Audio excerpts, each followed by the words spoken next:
Hi, my name is Blue and I'm the author of the book that I'm showing over here. It's gonna be called A Tunnel to a Warm Place Called Home. And you think, what is this? What is this she's trying to tell me here? Well, I'm gonna tell you a little story for that. Innumerable times I've been asked the magic question, why do you paint? What inspires you? And well, I must say that each and every day that I've grabbed a pencil since I was, in artistic high school, I've been trying to answer that question myself. At first, I thought it was something that would keep changing all the time, I guess. And sometimes it was someone who inspired me, sometimes a situation or a feeling, for example. Then I started my life in New York City and my paintings became more intense and more frequent. One day my roommate comes into my studio at like 2 a.m. and she stays still, merging with my new classical music and staring at my oil painting that I was doing at the moment. It was an owl on a curved bark of a tree that I had gotten in the street.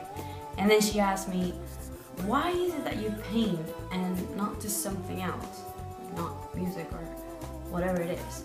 And what is the reason of you coming every night and spending hours and hours after such long days?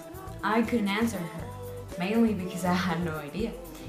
And then I said that I always tend to give all my paintings away to people that like them and all that. Sometimes say that, oh my god, I fell in love with that. Well, that's the people that I give it to. But I don't really have a clue, well I didn't at the time, about why. So next week I got a big commission from a wonderful young man that lived in Union Square. And we met for coffee and he told me that he would like me to paint for him. He requested one of the final scenes of the movie. And I couldn't help but ask him, why? Why do you want that?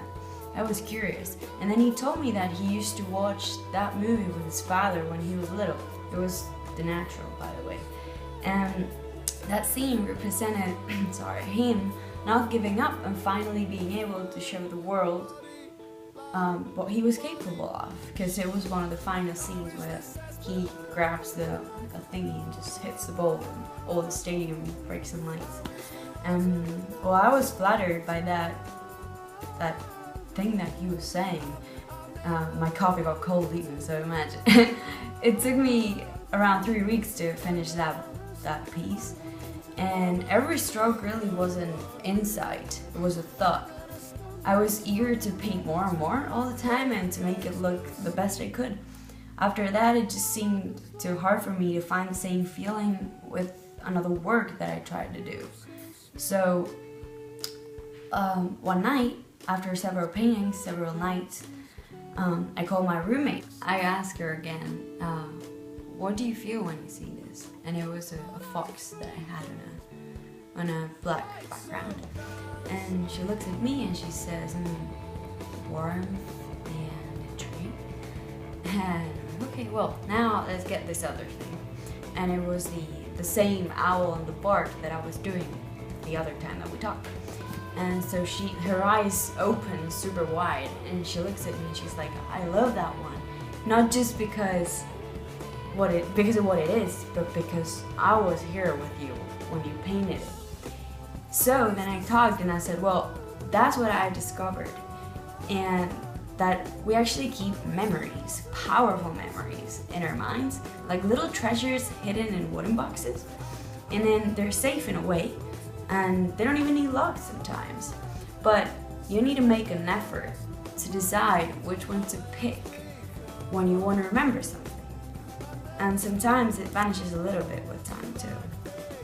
So, but one of these memories, what if one of these memories is so powerful that you almost want to turn it into a real thing? What do? Sometimes something that we can actually touch, we can actually see, sometimes even taste or listen. That would be incredible. So now, when that man from the painting comes home, it doesn't matter if he had a tough day or if he has lots of things in his mind that doesn't let him open his boxes. whenever he sits on the bed, he'll see that moment. He will smile, even if it doesn't remember how to.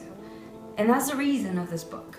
All reasons in one. I want to make touchable people's insides so that you can take them home, hold them, and embrace them, and make them stronger or weaker just looking at them. A change on perspective. Make you share yourselves without any words needed. You can paint, you can stick things, you can write, you can just read because there's things already written.